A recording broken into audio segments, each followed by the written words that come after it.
Igreja Evangélica Cristo é Vida, a sua cidade refúgio. E agora é aquele momento sublime, aquele momento precioso de nós ouvirmos a voz de Deus, o que Deus tem a falar conosco nesta noite de quarta-feira.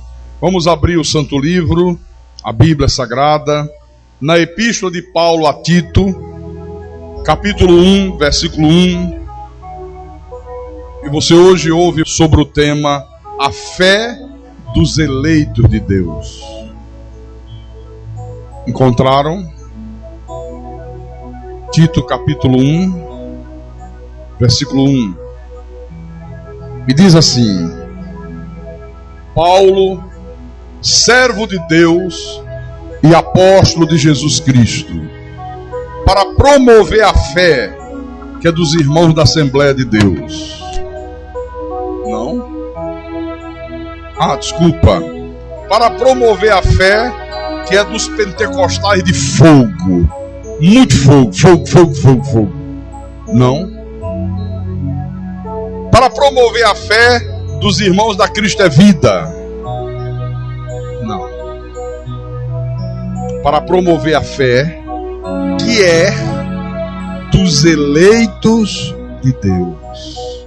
Você pode estar na Cristo é Vida e não ser um eleito de Deus. Você pode estar em qualquer denominação e não ser eleito de Deus. Ele não veio promover a fé de qualquer um. Ele não veio promover a fé de um determinado grupo religioso. Não, Paulo diz, eu vim para promover a fé dos eleitos de Deus. Uma fé que só os eleitos de Deus têm. Só os eleitos de Deus possuem.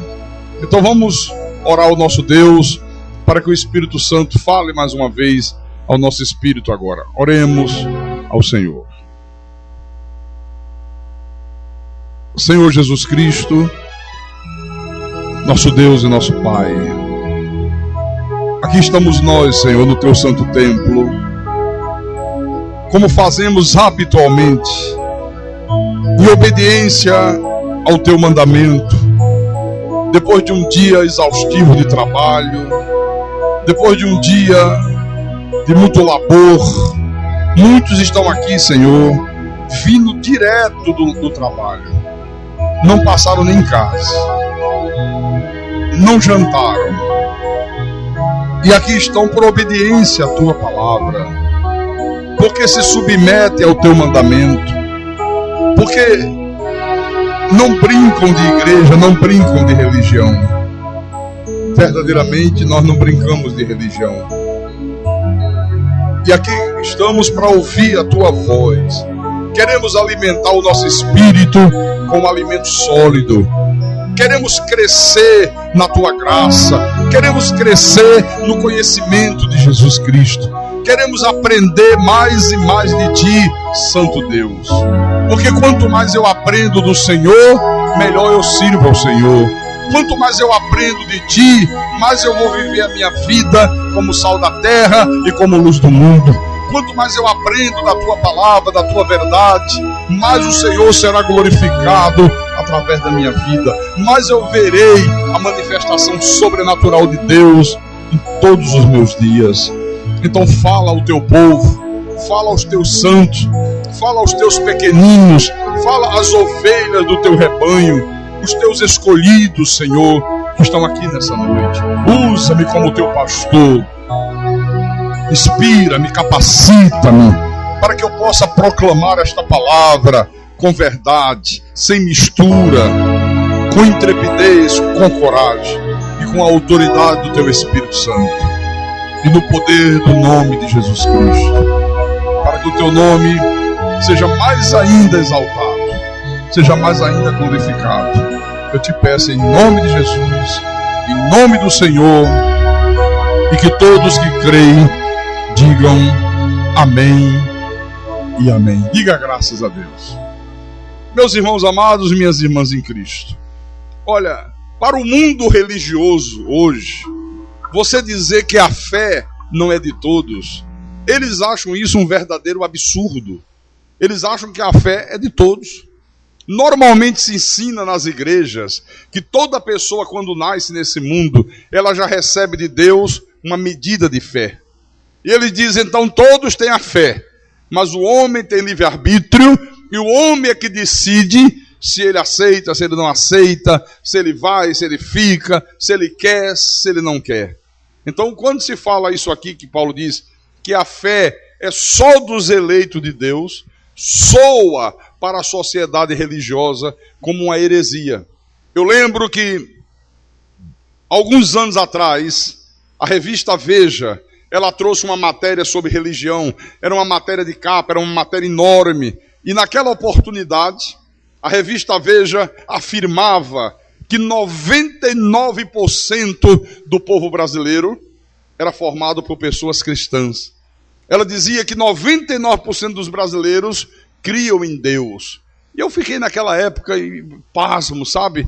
Porque eu disse, puxa vida, quer dizer que para a sociedade ímpia, para a sociedade incrédula, eles imaginam que crer em Deus é apenas uma questão de palavras. É apenas uma questão da pessoa abrir a boca e dizer, eu creio. Se diz que crê, então é porque é cristão, é porque crê em Deus. Se a pessoa afirma que crê em Deus, independente do tipo de vida que essa pessoa leva, independente da religião que ela pratica, para a sociedade ímpia, esta pessoa já é tida como crente em Jesus, ela já é tida como um cristão. É exatamente assim que a sociedade ímpia. Por isso que a matéria da revista afirmava categoricamente que 99% dos brasileiros são cristãos. Que 99% dos brasileiros creem em Deus. Bom, essa é a visão da sociedade incrédula, da sociedade ímpia. Só que, na sociedade religiosa, você sabia que é a mesma coisa? É exatamente a mesma coisa. Como é que a sociedade religiosa vê essa questão do crer em Deus? Ele diz assim, olha, se a pessoa atender um apelo de um pregador para aceitar Jesus, porque isso é moda nas igrejas, né? É uma coisa horrível. O sujeito prega, daqui a pouco ele fala, e agora quem quer aceitar Jesus? Se a pessoa levantar a mão ou ficar de pé, fazer qualquer gesto que indique que está atendendo positivamente aquele apelo, já é considerado uma pessoa cristã, já é considerado uma pessoa convertida, já é considerado uma pessoa de Deus. Se a pessoa batizou nas águas, se a pessoa comprou uma Bíblia, se a pessoa recebe uma carteirinha de membro de uma igreja, todos já consideram aquela pessoa como uma pessoa de Deus, como uma pessoa cristã, como uma pessoa crente em Jesus Cristo, como uma pessoa salva. Ora, o problema é que a Bíblia Sagrada não diz isto. Não é isto que a palavra de Deus ensina. Esta não é a verdade de Deus. A verdade de Deus diz que o que faz com que uma pessoa, seja ela quem for, seja reconhecida como uma pessoa cristã, seja reconhecida como uma pessoa crente em Jesus, é a obediência à palavra. A obediência à palavra é que prova se uma pessoa é crente, se uma pessoa não é crente, se uma pessoa é cristã, se uma pessoa não é cristã, se uma pessoa é de Deus ou se uma pessoa não é de Deus. E tem mais. Só os eleitos de Deus obedecem, porque crer é obedecer. Crer é obedecer, meu irmão. Só os eleitos de Deus creem. Os filhos do diabo, os vasos de desonra, a semente da perdição, eles não obedecem, eles não creem, eles jamais vão se submeter a Deus, eles jamais vão tomar atitudes que demonstrem uma confiança absoluta em Deus. Jamais, jamais, jamais. Aliás, Jesus deixou isso muito claro. Eu quero compartilhar com você. No livro de João, capítulo 10, versículo 26, o Senhor disse assim, mas vós não credes, porque tem livre-arbítrio para não crer. Mas é assim que se ensina nas igrejas, né? Não, Jesus disse, mas vós não credes, porque não sois das minhas ovelhas. Quer dizer que, quando uma pessoa não crer, quando uma pessoa não recebe a palavra, quando uma pessoa não acredita na verdade divina, quando a pessoa não toma atitude de fé, não é porque ela tem livre-arbítrio para isso, é porque ela não é de Deus. Não é de Deus. Aqui, olha, um pouco atrás, no capítulo 8, versículo 47, Jesus disse assim, quem é de Deus, não vai à praia, não ouve mais uma música do Roberto Carlos, que é do diabo. Se a mulher não pinta mais as unhas, não se cuida, fica feia, parecendo uma bruxa. É isso que está na Bíblia. Mas é isso que se ensina em muitos lugares. Ele disse: quem é de Deus, ouve as palavras de Deus, obedece a palavra de Deus, se submete à verdade divina. Aí ele diz: por isso, não me dais ouvidos, porque não sois de Deus. Então quem é de Deus, irmãos? No tempo de Deus, Deus o chama, Deus lhe dá o dom da fé, Deus lhe imputa o dom da fé, aquela pessoa passa a crer, aquela pessoa passa a confiar na palavra, aquela pessoa passa a fazer tudo aquilo que Deus manda. É esse o ensinamento da Bíblia. Olha, Judas, lá antes de Apocalipse, disse algo maravilhoso. Judas, versículo 19, porque Judas tem um capítulo só, não é? Então no versículo 19, ele escreveu o seguinte para a igreja. Ele afirmou: são estes os que promovem divisões. Estava falando dos que não são ovelhas, estava falando dos filhos do diabo, sensuais, que não têm o Espírito. Eles não têm o Espírito Santo. E se uma pessoa não tem o Espírito de Deus, ela não tem a fé, ela não tem o dom da fé, ela não tem a fé de Deus. No versículo 20: vós, porém, amados, edificando-vos na vossa fé santíssima, orando no Espírito Santo. Quer dizer que os filhos de Deus têm uma fé o quê? Santíssima. Diga santíssima. Olha, irmãos, só aqueles que Deus predestinou para a salvação têm esta fé santíssima, essa fé gloriosa, essa fé que só os eleitos de Deus possuem. Se não foi predestinado por Deus, pode estar dentro de uma igreja, pode fazer parte de um grupo religioso, pode batizar em água, pode fazer jejum, pode andar usar roupas estranhas, pode usar saudações religiosas, mas não tem a fé de Deus. Não adianta que não tem. Você vê que Paulo, em 2 Tessalonicenses, segunda epístola de Paulo à igreja tessalônica, capítulo 3, versículo 2, ele diz: e para que sejamos livres dos homens perversos e maus, porque a fé não é de todos. Olha, diga: a fé não é de todos. Ora, se não é de todos, é de quem? Dos eleitos. O que é esta fé que só os eleitos possuem?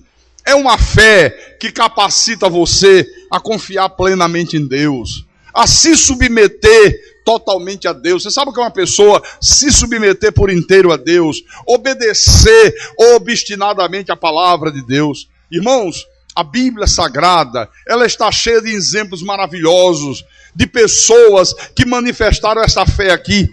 Esta fé, que eu volto a dizer, só os eleitos de Deus possuem. Está cheia de exemplos. Porque hoje se pensa que tem a fé de Deus quem fica dentro de um templo sapateando. Parece macumba. Dizendo que está recebendo o Espírito Santo. Pode estar recebendo o Espírito do Santo lá fora. Porque o Espírito Santo de Deus, não. Acha que tem a fé de Deus quem fica fazendo coisas estranhas, né? Coisas absurdas, fanatismo religioso, aquelas mulheres com aqueles vestidos arrastando no chão, parece uma Madalena arrependida, aqueles cabelão enorme, aquelas unhas sem pintar, aquele rosto lambido, parece que o cachorro lambeu e tirou toda a maquiagem, porque disse usar maquiagem não é de Deus, que é do diabo. Então acham que isso é que é ter fé. Não, fé é outra coisa, completamente diferente. Isso aí é fanatismo religioso. Isso aí é falta de conhecimento de Deus. Eu vou mostrar para você um exemplo de fé. Marcos, capítulo 2. Marcos, capítulo 2, versículo 1 em diante. Olha que exemplo magnífico esse aqui. Diz assim: dias depois, entrou Jesus de novo em Cafarnaum, e logo correu que ele estava em casa. A notícia se espalhou. muitos afluíram para ali, tantos que nem mesmo junto à porta eles achavam lugar. E anunciava-lhes a distribuição do óleo ungido. Hã? Não. Desculpa. Jesus anunciava a distribuição do sal grosso, misturado com a asa do morcego negro moída. Não. Você não vê na Bíblia essas coisas, gente. Você não vê Jesus fazendo isso. Você não vê os apóstolos fazendo isso. Você não vê nenhum dos antigos profetas fazendo isso. O que ele fazia? Anunciava-lhes a palavra. Anunciava-lhes a palavra. É o que mais falta hoje, é a palavra ser anunciada.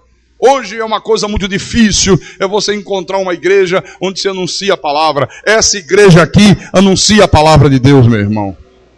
Então, no versículo 3 diz: alguns foram ter com ele, conduzindo um paralítico, levado por 4 homens. E não podendo aproximar-se dele, por causa da multidão, descobriram o eirado no ponto correspondente ao que ele estava dentro da casa, né? E fazendo uma abertura, baixaram o leito em que jazia o doente. No versículo 5 diz: vendo-lhes a fé, Jesus disse ao paralítico: filho, os teus pecados estão perdoados.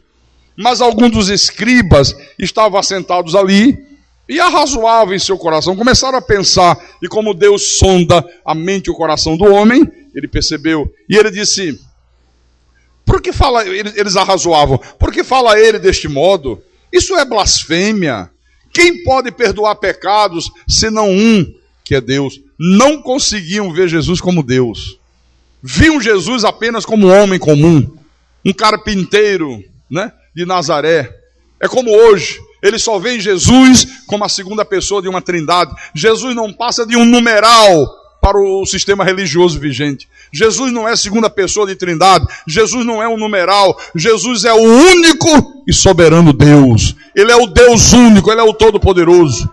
Então, isso é blasfêmia. Como é que ele perdoa pecados? Só quem pode perdoar pecados é Deus. E ele era o quê? Viu? Versículo 8. E Jesus, percebendo logo por seu espírito que eles assim arrazoavam, disse-lhes: por que arrazoais sobre estas coisas em vosso coração? Qual é mais fácil dizer? Qual é mais fácil? Dizer ao paralítico: estão perdoados os teus pecados? Ou dizer: levanta-te, toma o teu leito e anda? Claro, é evidente que era muito mais fácil dizer: estão perdoados os teus pecados. Basta dizer: estão perdoados. Qual a dificuldade que é nisso? Agora, virar para um paralítico e dizer: levanta-te, toma o teu leite e anda, aí são outros 500, né? Então, o Senhor Jesus disse no versículo 10: ora, para que saibais que o Filho do Homem tem sobre a terra autoridade para perdoar pecados, disse ao paralítico: eu te mando, levanta-te, toma o teu leito e vai para a tua casa. Então ele se levantou e no mesmo instante, tomando o leito, retirou-se à vista de todos, a ponto de se admirarem todos e darem glória a Deus, dizendo: jamais vimos coisa assim. Qual é o exemplo de fé que nós temos aqui nesse fato histórico? O exemplo, meus irmãos, é que quem tem a fé dos eleitos de Deus, ele sempre crê que os impossíveis dos homens é possível para Deus. Esse homem era um paralítico. Ele sabia que a medicina jamais poderia curá-lo. Ele sabia que a medicina jamais poderia fazê-lo andar, jamais poderia operar um milagre na vida dele. Então quem crê em Deus, quem tem a fé dos eleitos, sempre crê que aquilo que é impossível para os homens é possível para Deus. Por isso que ele disse: me leva lá aonde está Jesus Cristo. Segundo lugar, quem tem a fé dos eleitos de Deus não recua diante de nada. De nada. Preste atenção nisso aqui, viu? Quem tem a fé dos eleitos de Deus não se deixa intimidar por nenhum problema, por nenhuma dificuldade. Ele não recua diante de nenhum obstáculo na vida. Levar o paralítico. Dá para você imaginar um homem deitado em cima de uma maca, completamente imobilizado. Um homem que dependia dos outros. Encontrou 4 amigos, que se propuseram a levá-lo onde Jesus estava. O problema é que quando eles chegaram lá onde Jesus estava, havia tanta gente, mas tanta gente, que não conseguia se chegar nem na entrada da porta da casa. Imagina a dificuldade.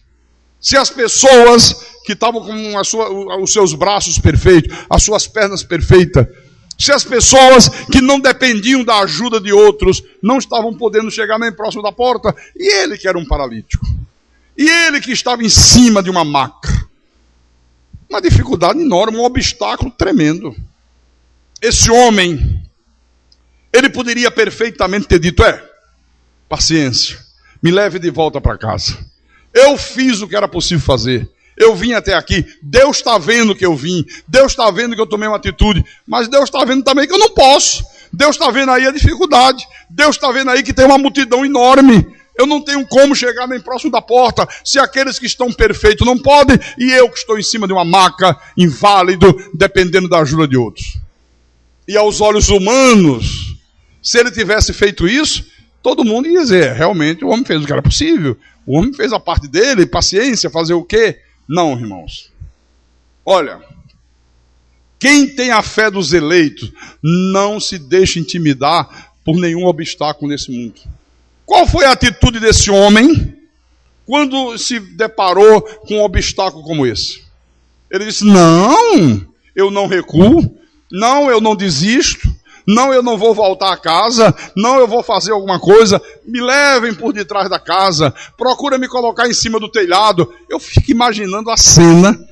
Você já imaginou, você já viu a dificuldade que é subir num telhado? Nós que somos perfeitos, braço e mão perfeito, tenta subir num telhado desse aqui. Tenta pra você ver a dificuldade que é. Agora dá para você imaginar a dificuldade que é colocar um homem numa maca em cima de um telhado? Arriscar do cara cair, quebrar o pescoço e morrer. Mas eles colocaram lá em cima, procuraram localizar qual era o cômodo da casa onde Jesus estava, e ali eles abriram um buraco no telhado.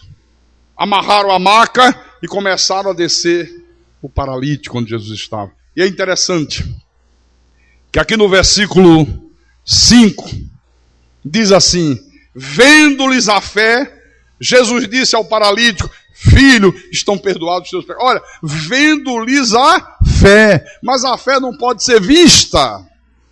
A fé não é uma coisa concreta. A fé é uma coisa abstrata. Por exemplo, você pode ver a Bíblia, está aqui, ó. Todos estão vendo a Bíblia? É uma coisa concreta, está nas minhas mãos, está aqui. Você pode ver um calendário, está aqui em cima do púlpito. Você pode ver o púlpito. Tudo isso são coisas concretas. Mas tem coisas que não dá para se ver. Como é que você vai ver a saudade?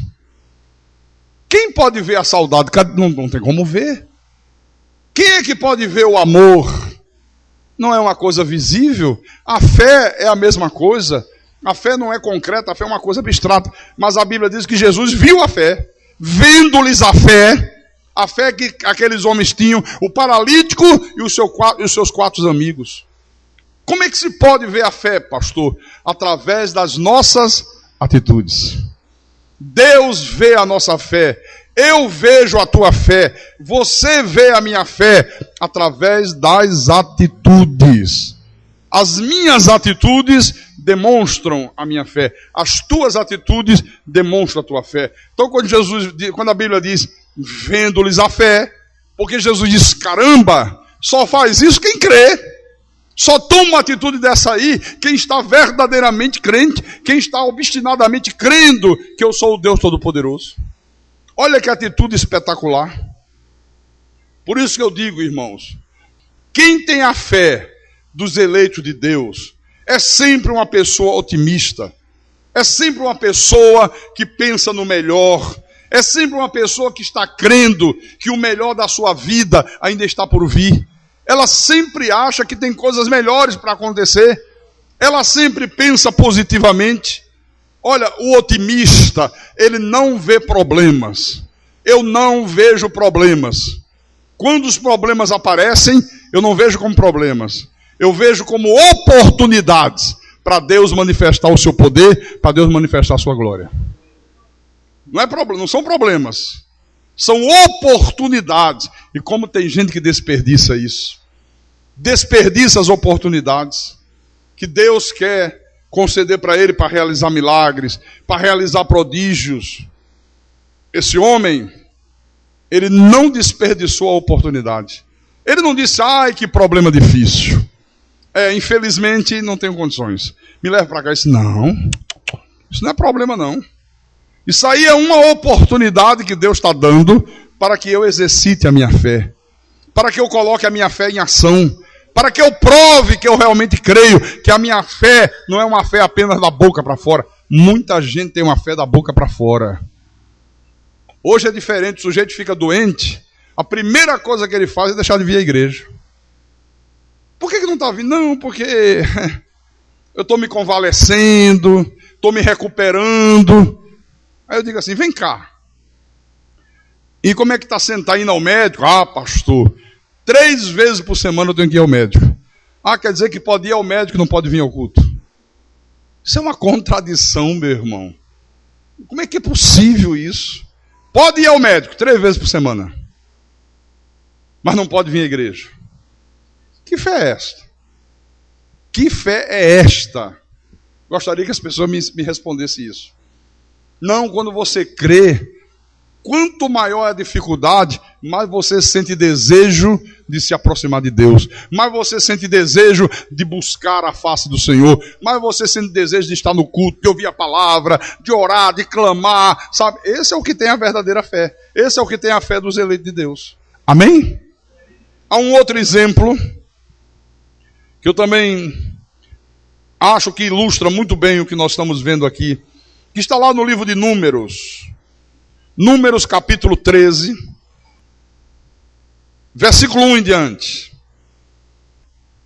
Todos acharam?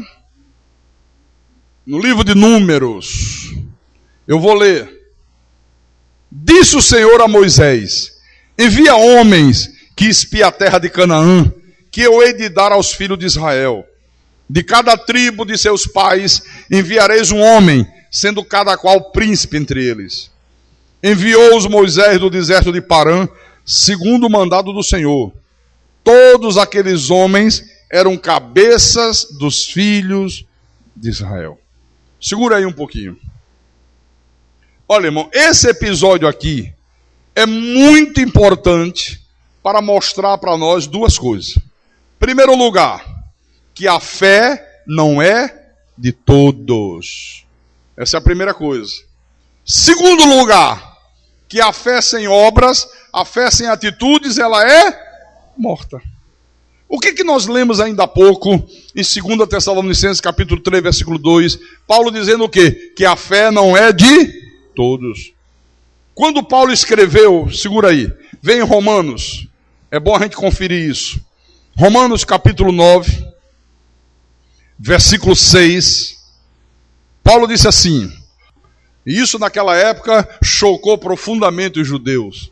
Ele disse, e não pensemos que a palavra de Deus haja falhado, porque nem todos de Israel são de fato israelitas, nem por serem descendentes de Abraão, são todos seus filhos. Olha que coisa. Olha, imagine o que foi isso para o judeu naquela. Olha, nem todos de Israel são de fato israelitas, são de fato filhos de Deus. Nem por serem descendentes de Abraão, descendentes na carne, são de fato filhos de Abraão. Porque os judeus se gabavam muito disso, né? Não, nós somos de Israel, nós nascemos em Israel, nós somos de Deus, nós somos o povo privilegiado. Até hoje a sociedade religiosa vê assim, não, os judeus, eles são a nação santa, é o povo escolhido. Não, Deus escolheu Israel como nação. Uma nação tem que ser escolhida. Mas nem todos de Israel são de fato israelita. Nem todos são de fato de Deus. Absolutamente não são. Então está aqui, ó. É como se dissesse hoje, nem todos que estão dentro das igrejas evangélicas são de fato filhos de Deus. Nem todos que se batizaram nas águas são de fato filhos de Deus. É a mesma coisa, é uma coisa que choca. Porque a sociedade religiosa entende o contrário. Então o que aconteceu? Deus libertou Israel da escravidão do Egito. E Deus libertou Israel para que eles pudessem entrar na terra prometida, para que eles pudessem tomar posse de Canaã, para que eles pudessem desfrutar de todas as bênçãos que Deus já havia preparado para eles. É isso que a história mostra. Olha, irmãos, desde a época do patriarca Abraão, que Deus havia prometido a posse da terra aos descendentes de Abraão, aos descendentes de Jacó, aos descendentes de Isaac, desde a época de Abraão que Deus já havia prometido isso. Vamos ver? Para você entender por que aconteceu esse fato. Gênesis capítulo 12. Gênesis 12. Versículo 7. Apareceu o Senhor a Abrão e lhe disse: darei à tua descendência esta terra. Ali edificou Abrão um altar ao Senhor que lhe aparecera. Mas a descendência espiritual, não era a descendência da carne. Eu darei à tua descendência, a descendência espiritual, a posse dessa terra. Os filhos de Deus, né? Bom, no capítulo 13, versículo 15, Deus torna a dizer: porque toda essa terra que vês, eu te darei a ti e a tua descendência para sempre. No capítulo 17, ainda em Gênesis, versículo 8, Deus fala mais uma vez: dar-te-ei e a tua descendência a terra das tuas peregrinações, toda a terra de Canaã, em possessão perpétua, e serei o seu Deus. Agora eu quero mostrar para você Deus reafirmando essa mesma promessa por intermédio de Moisés, lá na frente. Primeiro começou com Abraão, já no início. Deus prometendo: olha, eu vou dar a Israel. Israel vai tomar posse dessa terra, vai tomar posse de Canaã, né? Agora vamos ver Deus reafirmando isso através de Moisés. Êxodo capítulo 3, versículo 8. Quando Moisés se aproximou da sarça ardente para ver aquela grande maravilha, então Deus fala com Moisés, e no versículo 8 Deus diz: por isso desci, a fim de livrá-lo da mão dos egípcios, e para fazê-lo subir daquela terra a uma terra boa e ampla, terra que mana leite e mel, o lugar do cananeu, do eteu, do amorreu, do ferezeu, do eveu e do jebuseu. Estava falando de Canaã. Deus: por isso eu me manifestei, por isso eu vou livrá-los da escravidão do Egito, para que eles tomem posse dessa terra. Agora, versículo 17. Versículo 17. Portanto, disse eu, isso é Deus falando: far-vos-ei subir da aflição do Egito para a terra do cananeu, do eteu, do amorreu, do ferezeu, do eveu e do jebuseu, para uma terra que mana leite e mel. Outra vez Deus reafirma a promessa. Vire a página, capítulo 6 de Êxodo, versículo 4. Também estabeleci a minha aliança com eles, para dar-lhes a terra de Canaã, a terra em que habitaram como peregrinos. Outra vez, versículo 8.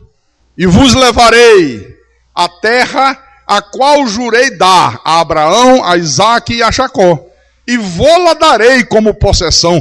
Eu sou o Senhor. Quer dizer, irmãos, Deus, várias e várias vezes, Deus lembrando o povo das suas promessas, Deus ratificando, Deus dizendo: olha, eu sou o Senhor, eu prometi a vocês que eu daria essa terra, a terra é de vocês, vocês vão tomar posse dessa terra. E lá vão eles, do Egito em direção a Canaã. Quando eles chegaram a Cádiz, olha, Moisés mais uma vez lembra ao povo isso. Deixa eu mostrar aqui. Deuteronômio capítulo 1. Chegaram lá na fronteira da terra. Estava lá Canaã.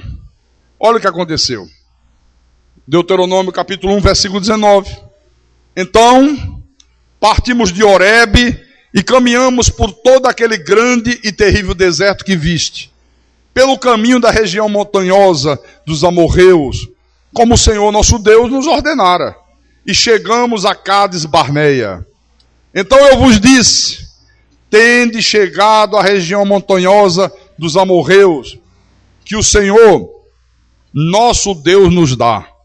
Eis que o Senhor, teu Deus, te colocou essa terra diante de ti, sobe, possuía, como te falou o Senhor, Deus de teu pai, de teus pais, não temas e não te assuste. Olha aí, chegou, está aqui Moisés, está aqui a terra.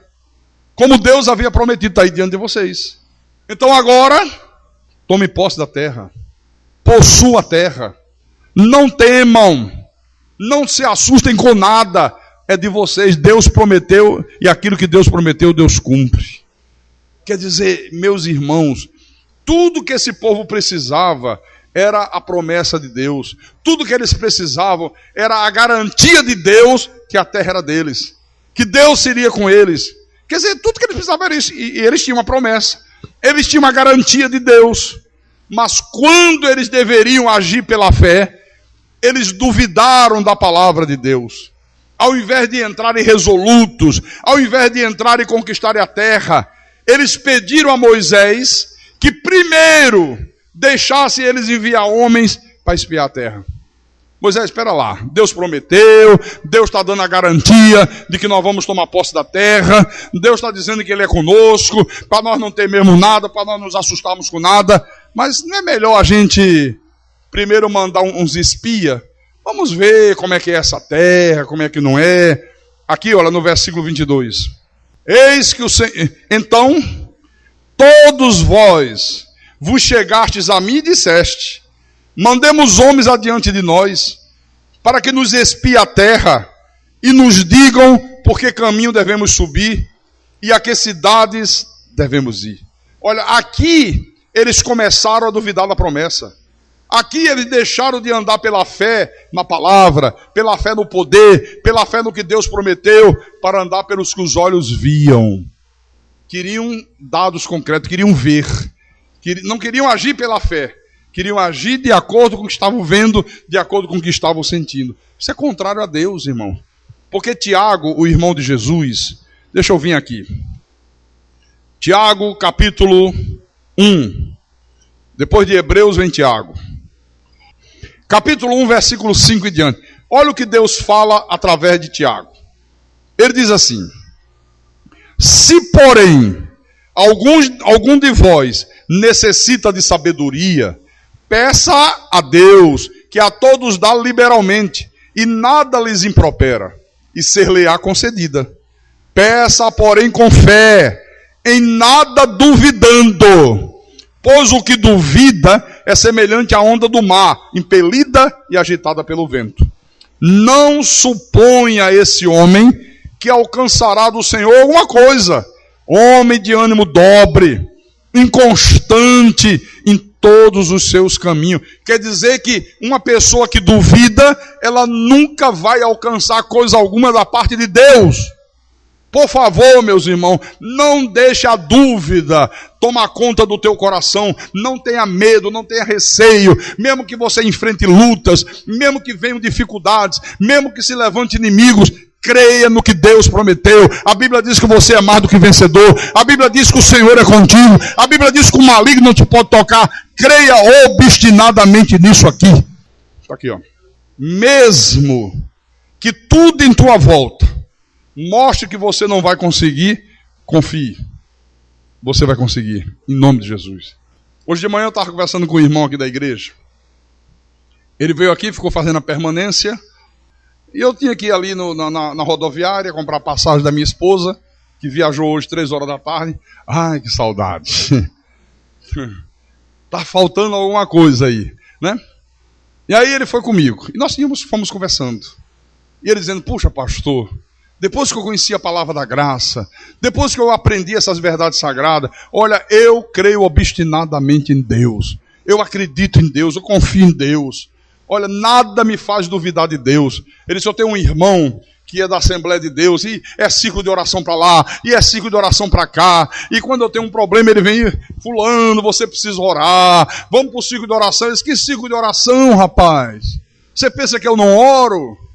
Será que Deus precisa que eu fique 6 horas de joelho orando para Deus me ouvir?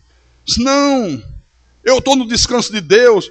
Mas você perdeu o emprego, você tem que orar, você tem que buscar. Não, Deus está no controle. Deus está no controle de tudo. Deus vai abrir outra porta. E o irmão insiste. Mas você tem que jejuar.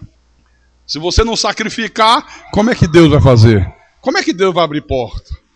Aí ele disse, pastor, eu não me dobro. Aí de repente Deus abre as portas e eu digo, tá vendo? Não precisou ir para o círculo de oração. Não precisou ficar 6 horas de joelho no chão.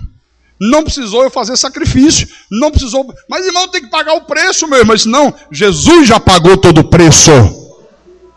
Jesus já pagou todo o preço. Nós não temos que pagar mais preço de nada, irmão. O preço já foi pago. Diga graças a Deus por isso. Quer dizer, é uma pessoa que já aprendeu a viver pela fé. O meu justo viverá pela fé. Cuidado, viu? Porque o que não falta é gente querendo levar você a duvidar de Deus. Irmão, como é que tá? Deus já abriu aquela porta para você? Não, ainda não, estou esperando em Deus. Irmão, vamos jejuar, irmão. Se for fazer jejum, irmão, olha, já duvidou de Deus. Já duvidou de Deus. Porque Deus não disse, eu vou fazer se você jejuar. Deus não disse isso. Deus não disse, eu vou fazer se você esfolar o joelho no chão até sangrar. Deus não disse isso. Deus disse, eu vou fazer. Acabou a história. É só confiar em mim. Creia em mim, acredite em mim. Olha, cuidado, viu? Vamos fazer uma corrente. Não faz mal nenhum. Qual o problema? É pro teu bem. Olha a cilada do diabo. Peraí, por que você não põe um copo com água na frente da televisão? Tem um missionário lá tão ungido, uma mãozinha tão ungida. Vai nessa da mão ungida para você ver. O que é que você vai alcançar? Se você crer, você diz, não. Eu não preciso de copo com água, eu não preciso de mãozinha de missionário nenhum ungido, eu só preciso confiar em Deus. Eu estou confiando em Deus, eu estou esperando em Deus. Na hora certa, aquilo que for da vontade de Deus, haverá de acontecer na minha vida, em nome de Jesus Cristo. Deixa eu mostrar aqui, ó, Provérbios, capítulo 3. Provérbios, capítulo 3, versículos 5 e 6. Ele diz, confia no Senhor de todo o teu coração e não te estribes no teu próprio entendimento. Reconhece-o em todos os teus caminhos e ele endireitará as tuas veredas. Quer dizer, confia no Senhor de todo o teu coração. É de todo o coração, irmão. Não é para duvidar. Pode jogar você dentro de uma fornalha acesa. Você diz, estou tranquilo. Se Deus quiser, Deus me livra. Se Deus não quiser, Deus não livra. O problema é Deus é que sabe de tudo. Se chegou a minha hora, eu morro. Se não chegou a minha hora, eu não morro. Acaba a história. Isso é confiar em Deus de todo o seu coração. Graças a Deus que eu aprendi isso. A graça de Deus me ensinou isso. Como eu confio em Deus, meu irmão. Eu não confio no poder dos homens, eu não confio no poder do dinheiro, eu não confio no poder político, eu só confio em Deus, eu confio na palavra, eu creio nas promessas de Deus, em nome de Jesus Cristo. Eu creio. Alguns anos atrás, minha esposa foi fazer a cirurgia de gastroplastia, que é a redução do estômago, né? Porque já tinha tentado tudo quanto era dieta no mundo, não conseguia. Parecia, como é o nome daquela baleia? Baleia orca. Não, mas era verdade mesmo. Você viu a minha mulher hoje? Como é que é? Parece uma Cinderela, né? Ah, eu que me dei bem com a história, né? Viu, Nilson? Para mim foi uma bênção, né? Foi uma beleza, né? Bom, é uma cirurgia grande. O médico disse, olha, toda cirurgia tem risco. Por menor que seja, claro. O sujeito vai operar amígdalas, dá uma anestesia, dá um choque anafilático que morre. Então toda cirurgia tem seus riscos, né? Mas nós que confiamos em Deus não tem esse negócio de risco. E eu lembro que nós fomos para o hospital no dia da cirurgia de manhã. Estávamos no quarto. Aí quando deu 8 horas o médico chegou. Aí entrou e disse, pois não, dona Sandeli, tudo bem? Tá calma? Ela disse, tranquila, por que não estaria? Ah, mas quando as pessoas vão operar, elas ficam nervosas. Às vezes, quando eu tiro a pressão está lá em cima. Aí eu tenho que adiar a cirurgia para outro dia. Mas não, estou tranquila. Posso tirar a sua pressão? Pode. Puxa, tranquilo, seu batimento está normal. E o senhor está tranquilo? Eu digo, absolutamente tranquilo, doutor. Amém, tá bom. Vamos lá. Eu fiquei no apartamento do hospital. Pedi a moça para arranjar uma outra mesa. Juntei 2 mesas. Enquanto ela desceu para a cirurgia, sabe o que eu fiquei fazendo? Preparando os cultos do dia seguinte que eu ia fazer. Tranquilo, parecia que não tinha acontecendo nada. Sabe? Aí entrou uma enfermeira e disse: o senhor é o esposo daquela senhora? Eu falei, eu sou. O senhor é tranquilo, né? Eu digo, não, eu sou confiante em Deus. Eu sou confiante, eu confio em Deus. Está aqui, ó. Confia no Senhor de todo o teu coração. Porque eu sabia. Eu digo, olha, não vou me estressar com nada.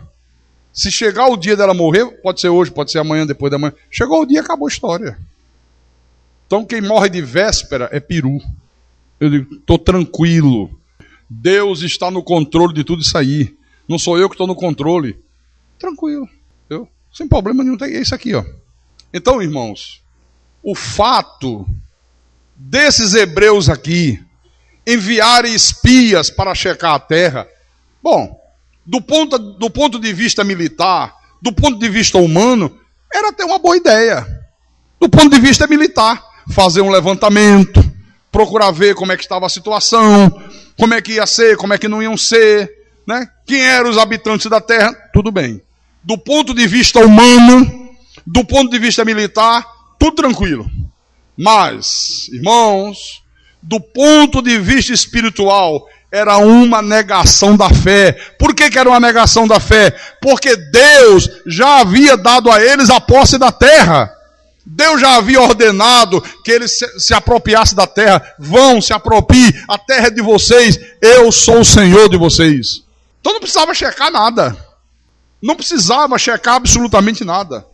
Volte aqui em Números, vamos voltar lá. Números, capítulo 13, livro de Números, capítulo 13, versículo 26 em diante. Moisés, com a permissão de Deus, porque Deus permitiu, viu? Deus disse, eles querem primeiro fazer levantamento? Tá bom, manda. Faz o que eles mandaram, faz o que eles quiseram. Não tem problema nenhum. Deus, eu vou dar uma lição neles. Eles vão aprender uma lição agora. Bom, e foram. Então diz assim, versículo 25. Ao cabo de 40 dias, voltaram de espiar a terra.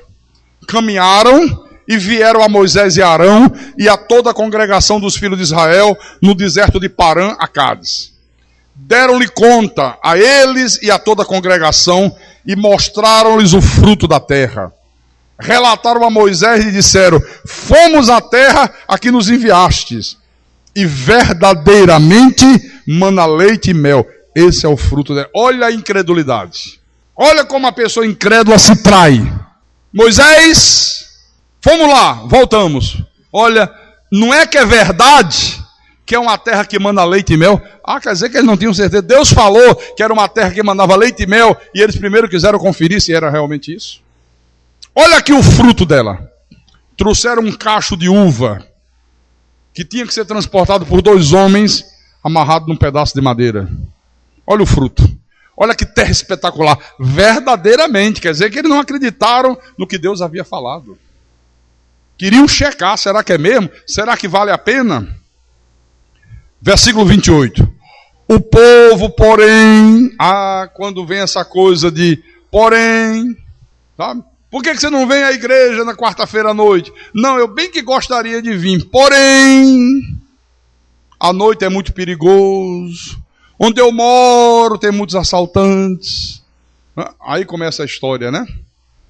O povo, porém, que habita nessa terra é poderoso. E as cidades muito grandes e fortificadas. Também vimos ali os filhos de Anak. Os amalequitas habitam na terra do Neguebe. Os heteus, os jebuseus e os amorreus habitam na montanha. Os cananeus habitam ao pé do mar e pela ribeira do Jordão. Então, Calebe fez calar o povo perante Moisés e disse: Eia, subamos e possuamos a terra, porque certamente prevaleceremos contra ela. Porém, os homens que com ele tinham subido disseram: não poderemos subir contra aquele povo, porque é mais forte do que nós. E diante dos filhos de Israel, infamaram a terra que haviam espiado, dizendo: a terra pelo meio da qual passamos a espiar é terra que devora os seus moradores. E todo o povo que vimos nela são homens de grande estatura, homens muito grandes, nós somos pessoas normais. Também vimos ali gigante. Os filhos de Anak são descendentes de gigantes. E éramos aos nossos próprios olhos como gafanhotos, e assim também o éramos aos seus olhos. Pasmem, meus irmãos.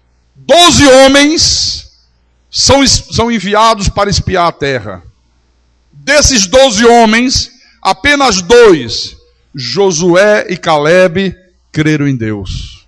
Apenas 2 confiaram obstinadamente nas promessas de Deus. Confiaram obstinadamente no poder de Deus. Os outros 10 não confiaram em Deus. Ficaram completamente descrentes. O desânimo tomou conta desses homens. E o que é pior, viu? O desânimo que tomou conta deles logo se espalhou por todo o povo. 2 milhões de pessoas. Olha o perigo que é você conviver com uma pessoa que murmura, que é desanimada, aquela pessoa que, sabe, tem sempre um baixo astral, está sempre dizendo não vai dar, eu não posso, não tem condições. Cuidado, isso pega, é doença contagiosa. 10 homens conseguiram contagiar 2 milhões de pessoas. Que coisa impressionante, né? De repente, irmão, mais de 2 milhões de pessoas começam a demonstrar a mais completa incredulidade. Leia o capítulo 14, versículo 1, para você comprovar isso. Está aqui, ó. Olha só.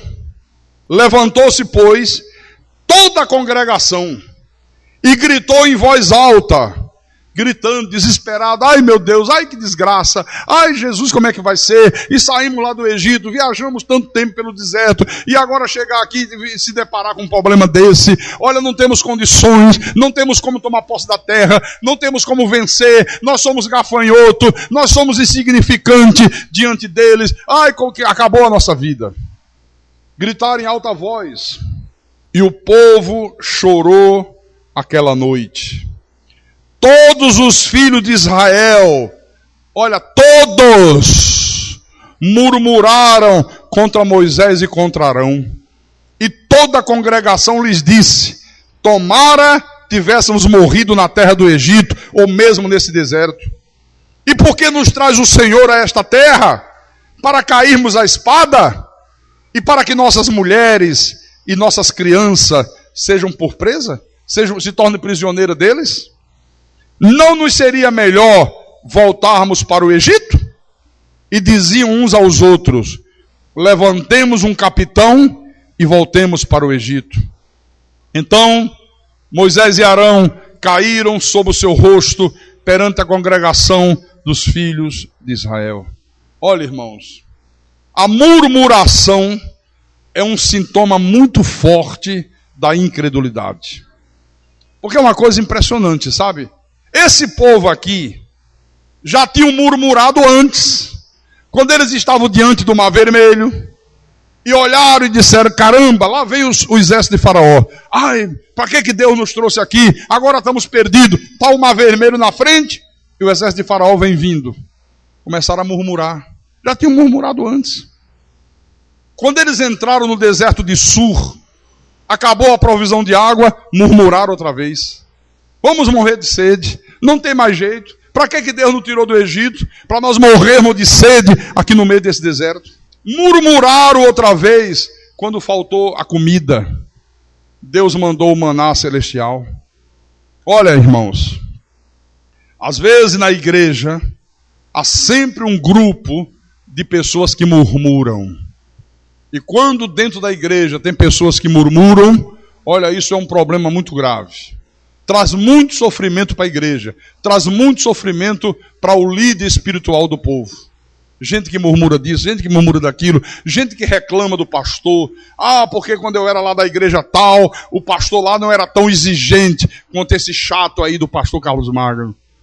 Pois é. Você devia dar graças a Deus de ter um pastor exigente. Exigente para o teu bem. Que quer ver você trilhando os caminhos da paz. Que quer ver você desfrutando das bênçãos de Deus, do maná celestial. Gente que murmura, se o culto termina cedo, murmura. Se termina tarde, murmura. Reclama de tudo na vida, sabe? Olha, eu detesto gente que murmura. Mas eu tenho pavor disso, sabe? Porque a murmuração é como uma doença contagiosa. Vai contagiando. Vai passando de um para outro. Nesse caso aqui, no caso de Israel, irmãos, era uma nação inteira murmurando. Imagine 2 milhões de pessoas murmurando, ao invés deles admitirem os seus próprios erros. O que eles fizeram aqui? Colocavam a culpa em Deus. Em vez de admitir os seus erros, nós é que estamos agindo com incredulidade, nós é que não estamos crendo, nós é que não estamos confiando, nós é que estamos cheios de dúvida no coração. Ao invés disso, colocavam a culpa em Deus. Chegaram ao extremo de querer um novo líder. Queriam um novo líder. Desejaram voltar para o Egito. Está aqui, ó. Leia outra vez o versículo 3 e 4. Leiam, por favor. Está aqui. E por que nos traz o Senhor a esta terra? Para cairmos à espada? Para que nossas mulheres e nossas crianças sejam por presa? Não seria melhor voltar para o Egito? Não seria melhor voltar para Macumba? Não seria melhor voltar lá para as correntes? Para que o Senhor nos trouxe aqui para a sua graça? Agora eu sou perseguido, agora me chamam de herege. Não seria melhor? E diziam uns aos outros: levantemos um capitão e voltemos para o Egito. Não queriam mais Moisés, irmãos. Olha, quem tem a fé dos eleitos de Deus não murmura. Se você crê que Deus está no controle de tudo, irmão, mesmo que as circunstâncias da vida sejam adversas, mesmo que tudo pareça mostrar que não tem jeito, você tem que crer que Deus vai se manifestar em teu favor, em nome de Jesus Cristo. Quando a pessoa murmura, quando você vê uma pessoa murmurando, quando a pessoa começa a tomar a frente de Deus, começa a tomar atitudes carnais, ela está dizendo que ela sabe melhor do que Deus o que é melhor para ela. Não é isso? Entendeu? Começa a tomar a frente de Deus, começa a tomar atitudes da carne, começa a murmurar. Ela está dizendo o quê? Eu sei melhor do que Deus o que é melhor para mim. Por isso estou murmurando, por isso estou fazendo isso. Então, o que eu acho espetacular nessa história aqui é que no meio desse povo havia um remanescente fiel. Lembra domingo que nós pregamos aqui? Que há sempre um remanescente fiel e só o remanescente é que será salvo. Haviam aqui, olha, 4 homens no meio de 2 milhões de pessoas. 4 homens que tentaram mudar toda esta situação. Veja, por favor, aqui no versículo 5. No versículo 5 diz assim: então Moisés e Arão caíram sobre o seu rosto perante a congregação dos filhos de Israel. E Josué, filho de Num, e Caleb, filho de Jefoné, dentre os que espiaram a terra, rasgaram as suas vestes. E falaram a toda a congregação dos filhos de Israel, dizendo: a terra pelo meio da qual passamos a espiar é terra muitíssimo boa. Se o Senhor se agradar de nós, então nos fará entrar nessa terra e nos dará terra que mana leite e mel. Tão somente não sejais rebeldes contra o Senhor, e não temais o povo dessa terra, porquanto, como pão, os podemos devorar. Retirou-se deles o seu amparo, o Senhor é conosco, não os temais. Olha que coisa impressionante, 4 homens de fé: Moisés, Arão, Josué e Caleb. Está aqui. Moisés e Arão, diante da situação, se prostraram com o rosto de terra, começaram a orar a Deus. Oraram a Deus. Josué e Calebe se dirigiram ao povo e disseram: calma, pessoal, olha, a terra é maravilhosa, a terra manda leite e mel, nós vamos entrar nessa terra, nós vamos conquistá-la, nós vamos derrotar os inimigos, porque Deus é conosco. Nós vamos vencer essa gente aí como quem devora um pão. Assim como a gente pega um pão e estraçalha na boca com muita facilidade, nós vamos fazer com essa gente aqui, ó. Tão somente não sejam rebeldes contra o Senhor. Ele não disse tão somente façam jejum. Ele disse, não, tão somente não sejam rebeldes contra Deus. O que é ser rebelde contra Deus? É murmurar. Não é o que eles estavam fazendo? Quer dizer que Josué e Calebe logo identificaram que aquilo que aquele povo estava fazendo era uma rebelião contra Deus. Então somente não sejam rebeldes, não murmurem, não tenham medo, não fica aí falando bobagem. Vocês estão dizendo que Deus trouxe vocês até aqui para que os filhos de vocês e as mulheres de vocês se tornem presa desse povo aí. Esse povo aí não tem o amparo de Deus, nós temos. Deus é conosco, aleluia. Aqui, ó. Quer dizer que Josué e Calebe, eles procuraram injetar fé, eles procuraram injetar uma confiança no povo, mas veja, irmãos, quando há incredulidade, não adianta. É como a pessoa que não é eleita de Deus. Não adianta você mostrar na Bíblia. Você pode mostrar, mas ela não aceita. Você pode gastar as tuas cordas vocais falando, entra por um ouvido, sai pelo outro. Não tem jeito. Olha aqui, ó. Adiantou? Adiantou esses homens falarem? Adiantou Calebe demonstrar uma confiança tão grande em Deus? Josué demonstrar essa confiança em Deus?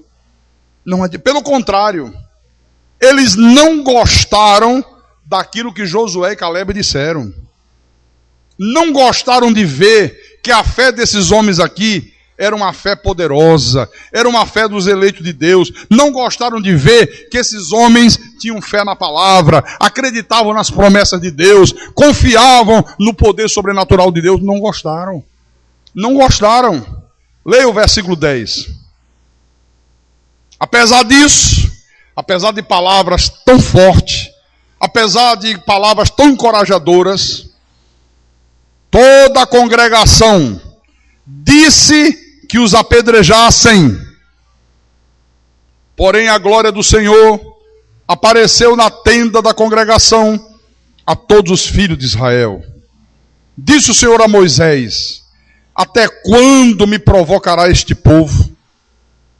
E até quando não crerá em mim, a despeito de todos os sinais que fiz no meio deles? Com pestilência o ferirei e o deserdarei, e farei de ti povo maior e mais forte do que este. Pasmem, toda a congregação, 2 milhões de pessoas, dizendo: apedreja esse Josué aí, apedreja esse Calebe. E você sabia que não tem sido diferente nos dias de hoje? Você já deve ter experimentado isso. Quando você crê que a salvação é eterna, que salvo uma vez, salvo para sempre, quando você acredita que o maligno não te pode mais tocar, quando você crê que das mãos de Jesus ninguém te arrebata mais, todo o sistema religioso aí fora grita: apedreja, apedreja, é um herege, é o anticristo. É ou não é? Fala isso lá fora. Chega para a crentalhada da lei e diz: salvo uma vez, salvo para sempre. Olha, chamo você de herege. Diz assim: o maligno não me pode mais tocar. Jesus derrotou o diabo na cruz. Olha, eles querem apedrejar você. O pastor do verbo da vida, que eu chamo de verbo da morte, prometeu mandar um grupo de louvor para a festa de aniversário aqui da igreja. Aí veio aqui conversar comigo, tratou de tudo. No final ele disse: é verdade que o senhor não crê mais no diabo? Eu digo: nunca criei nele. Sempre criei em Deus. Não, eu digo assim: é verdade que o senhor não acredita mais que o diabo está agindo nesse mundo? Eu digo: como espírito nos ares, não. Aí ele deu um sorrisinho assim, irônico, sabe? Mas por que o senhor não crê? Aí eu comecei a mostrar. Comecei a mostrar na Bíblia, está aqui, ó. Jesus disse que havia um valente, veio um mais valente, amarrou o valente, tomou os despojos. Está aqui, ó, Jesus dizendo que na cruz ele expulsou o príncipe desse mundo. Está aqui o Senhor dizendo que ele se fez carne para que através da sua morte destruísse o diabo. Está aqui Jesus dizendo que ele pegou os demônios e os colocou em algemas eternas. Aí ele disse, nesse ponto aí a gente não se afina. Mas não se afina mesmo. Eu digo, então, me explica esses versículos aqui. Se você está dizendo que o demônio está solto, que o demônio faz, que o demônio acontece, então me explique cada um deles. Não, outro dia a gente conversa sobre isso. Outro dia. Sabe quando é que vai ser esse dia? No dia de São Nunca. No dia que a vaca criar dente, que a linha criar dente. Não, a vaca tem dente. No dia que a vaca voar. Aí ele vai vir aqui discutir comigo outra vez. Quando não tem como retrucar a palavra, outro dia a gente fala. E qual foi a atitude dele diante disso? Não mandou o grupo. Tratou tudo comigo. Olha, separe aí 20 minutos para ele se apresentar e fazer um louvor. Todos os detalhes. Não deu um telefonema, nós ligávamos para ele, os 2 celulares do sujeito desligados. E quando chegou domingo, vocês viram aqui, né? Não apareceu ninguém. Ah, é? Quer dizer que você acredita que Jesus derrotou o diabo? Ah, seu Caleb? Você está acreditando que a gente invade essa terra e a gente derrota esse gigante? E a gente derrota esse povo perfeitamente? Eles não têm o amparo de Deus, nós temos. O Senhor é conosco, o Todo-Poderoso é a nosso favor. Quem será contra nós? Ah, é? Olha o que esse homem está falando aí. Olha a história dele como é que é. Apedreja, apedreja, apedreja. 2 milhões de pessoas. Apenas 4 homens criam. Amém? Amém, irmãos? Olha, meus irmãos. Deus abomina toda e qualquer incredulidade. A ira de Deus contra a incredulidade desse povo foi terrível. Olha, Deus se irou de tal maneira, veja aqui no versículo 20. Versículo 20. Tornou-lhe o Senhor, segundo a tua palavra, eu lhe perdoei. Porém, tão certo como eu vivo, e como toda a terra se encherá da glória do Senhor, nenhum dos homens, nenhuma das pessoas, que tendo visto a minha glória, e os prodígios que eu fiz lá no Egito, olha, eles viram coisas grandiosas de Deus. Viram Deus mandar 10 pragas sobre o Egito. Viu o faraó se render e dizer, leva esse povo, que eu não aguento mais. Viram no deserto Deus fazer a água jorrar da pedra. Viram Deus abrir o mar vermelho. Viram Deus enviar o maná. Deus disse, gente, apesar de tudo isso, já me puseram à prova 10 vezes. E não obedeceram a minha voz. E não creram na minha palavra. Não fizeram o que eu mandei eles invadir a terra, eu mandei eles tomar posse que eu sou com eles.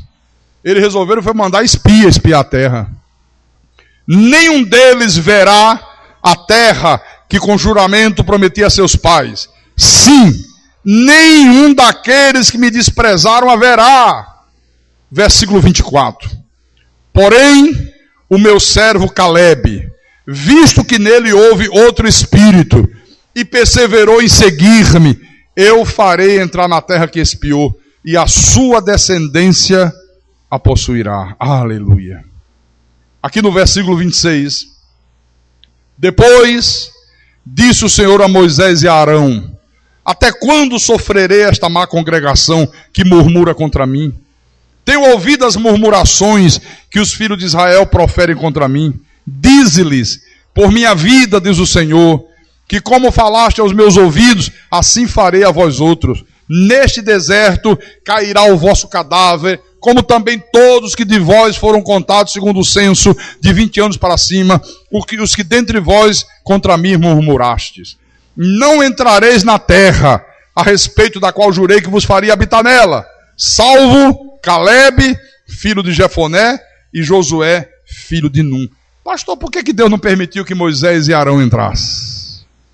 Sabe por quê? Porque Moisés e Arão, como líderes que eram, deveriam ter tomado uma atitude. O que eles foram fazer? Botar o rosto no chão e orar. Foram orar. Moisés já tinha tido uma experiência anterior. Quando estava diante do mar vermelho, ele estava orando e Deus disse: Moisés, por que clamas a mim, rapaz? Você fica só orando. Diz ao povo que marche, e tu estende o teu cajado e divide o mar. Não é o que o povo de Deus faz hoje? Orar. Vamos para o ciclo de oração. Vamos para a vigília. Que ciclo de oração e vigília, rapaz? Toma atitude. Não, eu estou orando. Não é orar, não. É tomar atitudes. Sabe? Aqui, ó. Qual foi o resultado? Também não entrar na terra. Também não vai entrar. Você, Moisés, era o líder. O que Josué e Calebe fizeram, era você que devia ter feito. Você que tinha tomado atitude. Você que tinha que ter colocado o rosto à tapa. Você foi orar. Josué e Calebe é que foram lá. Não, vamos. E você, ó. Você também não vai entrar, garoto. Só Josué e Calebe, está aqui, ó. Versículo 31. Mas os vossos filhos, de que dizeis, por presa serão, farei entrar nela, e eles conhecerão a terra que vós desprezastes. Porém, quanto a vós outro, o vosso cadáver cairá nesse deserto. Vossos filhos serão pastores nesse deserto 40 anos, e levarão sobre si as vossas infidelidades, até que o vosso cadáver se consuma nesse deserto. Segundo o número dos dias em que espiaste a terra, 40 dias, cada dia representando um ano, levarei sobre vós as vossas iniquidades. 40 anos, e tereis experiência do meu desagrado. Eu, o Senhor, falei, assim farei a toda esta má congregação que se levantou contra mim nesse deserto. Neste deserto se consumirão, e aí falecerão. O versículo 36. Os homens que Moisés mandara espiar a terra, e que voltando, fizeram murmurar toda a congregação contra ele, infamando a terra. Esses mesmos homens que infamaram a terra, morreram de praga perante o Senhor. Olha, foram consumidos por doenças. Morreram tragicamente. 2 milhões de pessoas. Deus disse, olha, só vai entrar na terra os filhos de vocês. De 20 anos para baixo, vão entrar. De 20 anos para cima, vão morrer. Vocês vão ficar 40 anos perdidos no deserto. Ficaram 40 anos dando volta. Não conseguiam achar o caminho. Você sabe que uma pessoa no deserto, se não tiver um rumo, ela fica dando volta e não sabe para onde vai. Eles ficaram 40 anos no deserto, andando em círculo. Enquanto não morreu o último daquela geração, e ficou só os filhos, não puderam entrar na terra. Morreu todo mundo, ficaram só os filhos. É só os filhinhos de vocês, que vocês disseram vão se tornar presa, vão se tornar escravos, só eles vão entrar na terra. E Josué e Calebe, porque confiaram em mim, porque acreditaram na minha palavra, porque confiaram no meu poder, esses vão entrar na terra. Versículo 38 ele disse, né? Mas Josué, filho de Num, e Calebe, filho de Jefoné, que eram dos homens que foram espiar a terra, sobreviveram. E eu quero terminar mostrando para vocês no livro de Josué. Vamos, por favor, todos lá, porque aqui tem coisas maravilhosas de Deus para nossas vidas. Josué, capítulo 14. Josué, capítulo 14, versículo 6 em diante. Olha que coisa que me deixa emocionado isso aqui. Encontraram para vocês acompanhar a leitura? Josué capítulo 14, versículo 6, diz assim: chegaram os filhos de Judá a Josué. Você sabe que Josué foi quem substituiu Moisés. Moisés morreu e Deus diz: Josué, você agora é o comandante, você agora é o líder, assume aí, né? Então, chegaram os filhos de Judá, Josué e Gilgal. E Calebe, filho de Jefoné, o quenezeu, lhe disse: olha o que Calebe falou para Josué. Tu sabes o que o Senhor falou a Moisés, homem de Deus, em Cades Barneia, a respeito de mim e de ti. Tinha eu 40 anos, quando Moisés, servo do Senhor, me enviou de Cades Barneia para espiar a terra. E eu lhe relatei como sentia no coração. Eu falei a confiança que eu tinha em Deus. Eu falei que nós tínhamos uma vitória garantida. Mas meus irmãos que subiram comigo desesperaram o povo, intranquilizaram o povo. Eu, porém, perseverei em seguir o Senhor meu Deus. Então Moisés naquele dia jurou dizendo: certamente a terra em que puseste o pé será tua e de teus filhos, em herança perpetuamente, pois perseveraste em seguir o Senhor meu Deus. Versículo 10. Eis agora, o Senhor me conservou em vida, como prometeu. 45 anos há, desde que o Senhor falou esta palavra a Moisés, andando Israel ainda no deserto. E agora, já agora, sou de 85 anos. Já haviam se passado 45 anos. Ele disse: olha, Deus me conservou vivo, como Ele prometeu. Todo mundo morreu daquela geração incrédula, mas Deus conservou a mim e a você, Josué. Como Deus falou, como Moisés falou. Versículo 11. Estou forte ainda hoje, como no dia em que Moisés me enviou. Aleluia. Qual era a minha força naquele dia? Tal ainda agora para o combate, tanto para sair a ele, como para voltar. Estou ainda forte hoje. A minha fé em Deus é a mesma. A minha confiança em Deus permanece inalterada. É isso que ele estava dizendo. Já se passaram 45 anos, mas eu sei que Deus não falha. Eu sei que a palavra de Deus não volta vazia. Agora, pois, dá-me esse monte de que o Senhor falou naquele dia, pois naquele dia ouviste que lá estavam os anaquins e grandes e fortes cidades. O Senhor, porventura, será comigo para o desapossar, como prometeu. Me dê, Josué. Me autoriza eu tomar posse da parte que é minha. Lá estão os anaquins, lá estão os gigantes, lá tem cidade fortificada, mas o Senhor será comigo. Deus vai fazer eu vencê-los. Deus vai fazer eu expulsar essa turma aí e tomar posse da terra. Que coisa, né? Josué o abençoou e deu a Calebe, filho de Jefoné, Hebrom em herança. Olha, irmãos, quem tem a fé dos eleitos de Deus, persevera em seguir ao Senhor. Quem tem a fé dos eleitos de Deus, confia obstinadamente em Deus. Não teme os inimigos, não recua diante de problemas, não baixa a cabeça, não murmura contra Deus, não muda a confissão. Pode acontecer o que acontecer, meu irmão. Pode morrer filho, pode morrer mulher, pode morrer esposa, pode o mundo virar de cabeça para baixo, pode faltar comida, pode faltar água. Ele diz: eu confio em Deus.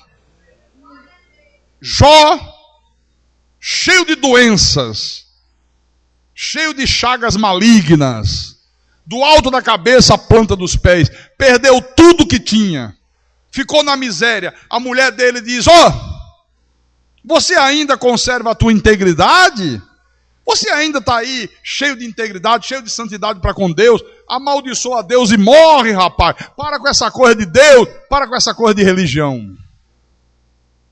Ele diz: tu falas como uma doida qualquer. Você está falando como uma maluca, você não sabe o que está dizendo.